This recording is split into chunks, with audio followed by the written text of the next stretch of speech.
Bismillahirrahmanirrahim. Assalamualaikum warahmatullahi wabarakatuh. Yang terhormat Bapak Andi Samsir, SPD, MSI, selaku dosen pengampu mata kuliah Sejarah Pemikiran Ekonomi, Program Studi Ekonomi Pembangunan. Kami dari kelompok 4 ingin menjelaskan tentang sejarah pemikiran ekonomi David Ricardo. Sebelum melanjut materi, saya ingin memperkenalkan anggota kelompok saya. Yang pertama, saya sendiri, Octavia Eka Putri, dengan NIM 1996140015 sebagai moderator sekaligus pembaca materi pertama. Yang kedua, Maria Mediatrix MM dengan NIM 19961006 pembaca materi kedua.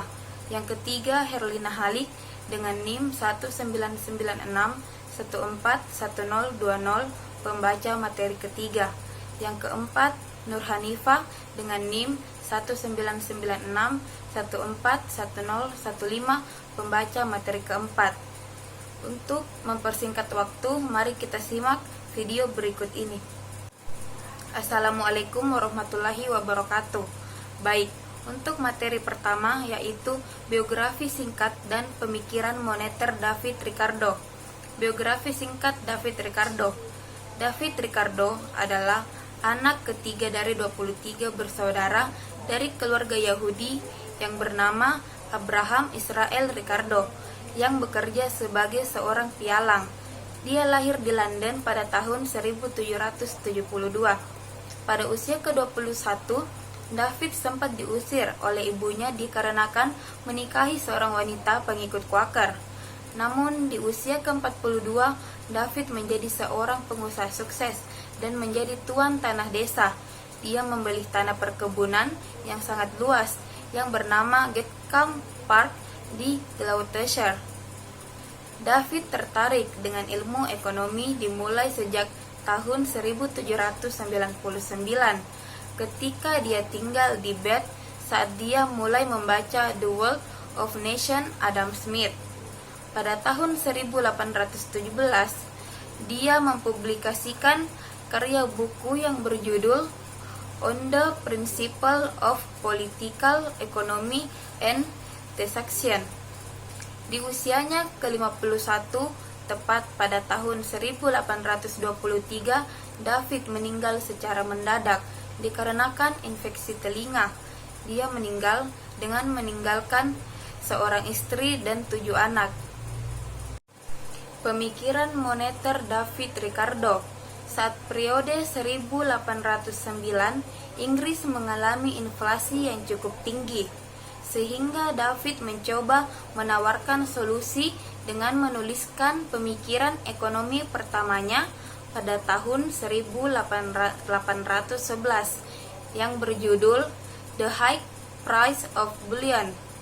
Dalam bukunya, dia mengatakan bahwa penyebab inflasi tersebut dikarenakan Bank of England menerbitkan uang kertas atau banknot secara berlebihan.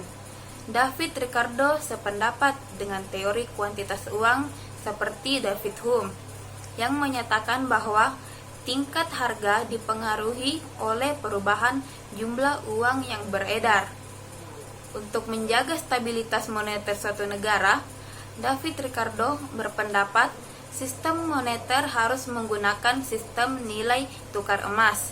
Artinya, uang yang beredar di suatu negara, baik dalam bentuk simpanan ataupun kredit, dapat dikonversikan dengan harga emas yang sudah ditetapkan, dengan tujuan agar harga emas tetap sama nilainya dengan uang kertas.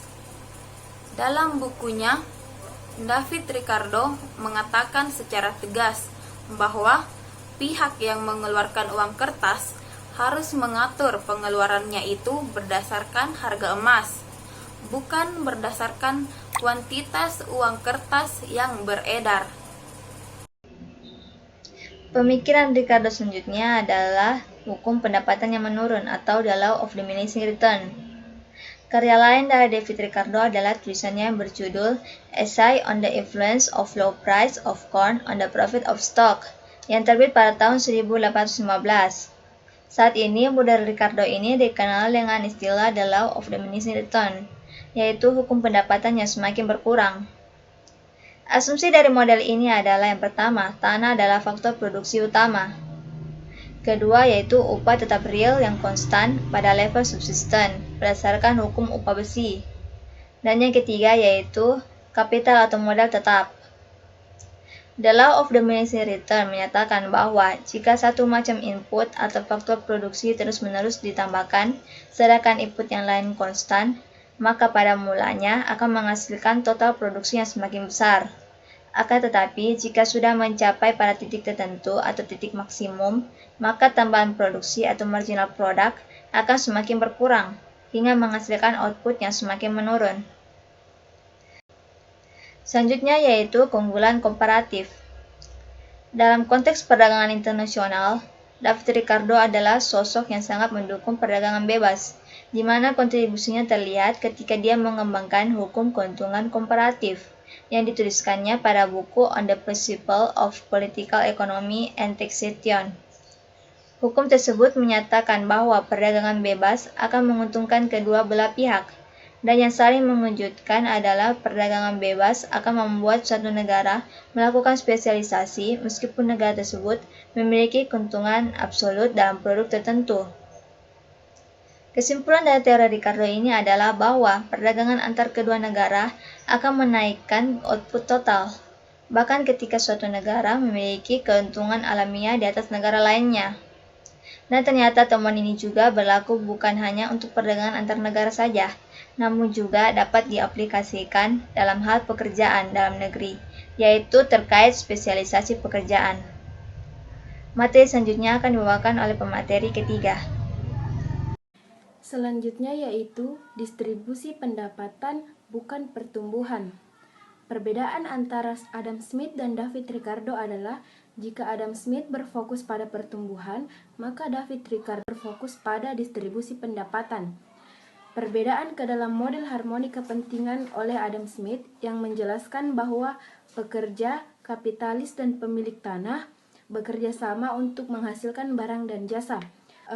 Perbedaan ke dalam model konflik kelas oleh David Ricardo adalah menjelaskan bahwa konflik kelas yang dipaparkan oleh David Ricardo, menurutnya pekerja, kapitalis, dan pemilik tanah saling bersaing untuk mendapatkan bagian barang dan jasa yang diproduksi. Selanjutnya yaitu teori upah besi. Teori upah substansi atau hukum besi oleh David Ricardo, yaitu upah ditentukan oleh interaksi penawaran dan permintaan akan buruh. Teori upah besi merupakan upah real dalam jangka panjang yang cenderung berpengaruh terhadap upah minimum yang diperlukan untuk menyokong kehidupan pekerja. Upah tidak dapat jatuh di bawah tingkat subsistensi, karena tanpa subsistensi buruh tidak akan mampu bekerja. Teori upah besi cenderung merugikan kepentingan pengusaha dan pekerja yang belum mendapatkan pekerjaan. Selanjutnya saya akan menjelaskan tentang teori nilai kerja. Ricardo menjelaskan bahwa nilai tukar suatu barang ditentukan oleh ongkos yang perlu dikeluarkan untuk menghasilkan suatu barang. Biaya itu berupa biaya yang dikeluarkan untuk bahan mentah, buruh yang besarnya hanya cukup untuk dapat bertahan hidup, atau yang disebut upah alami atau natural wage. Kalau harga yang ditetapkan lebih besar daripada biaya-biaya, maka dalam jangka pendek perusahaan akan menikmati laba ekonomi. Teori Ricardo adalah sebagai teori upah besi yang mengikat kaum buruh pada suatu lingkaran setan. Smith telah beralih dari teori biaya tenaga kerja dalam menjelaskan biaya relatif yang statis, sedangkan Ricardo menjelaskan harga relatif yang dinamis, menurunkan akuntansi modal dan pertumbuhan ekonomi menjadi rendah. Adapun kesulitan Ricardo dalam merumuskan teori nilai kerja, yang pertama, pengukuran kuantitas tenaga kerja, yang kedua, tenaga kerja dengan keterampilan yang berbeda-beda, yang ketiga, perhitungan kapital dalam menentukan harga, yang keempat, perhitungan lahan sebagai input menentukan harga, yang kelima, perhitungan laba dalam pembentukan harga. Selanjutnya, saya akan menjelaskan tentang teori sewa tanah. Sewa tanah menurut Adam Smith merupakan suatu harga monopoli. Ricardo sependapat dengan Smith, tetapi ia menguraikan lebih lanjut. Seandainya tanah berlimpah ruah, jumlahnya seperti halnya udara, maka setiap orang dapat memiliki tanah, sehingga pasti tidak ada harganya. Tanah akan menjadi barang bebas. Dalam teorinya tentang sewa tanah, Ricardo menjelaskan bahwa jenis tanah berbeda-beda, ada yang subur, kurang subur, hingga yang tidak subur sama sekali. Produktivitas tanah yang subur lebih tinggi, dan dengan demikian, untuk menghasilkan satuan unit produksi, diperlukan biaya-biaya rata dan biaya marginal yang lebih rendah pula. Semakin tinggi biaya, maka keuntungan per hektar tanah menjadi kecil pula.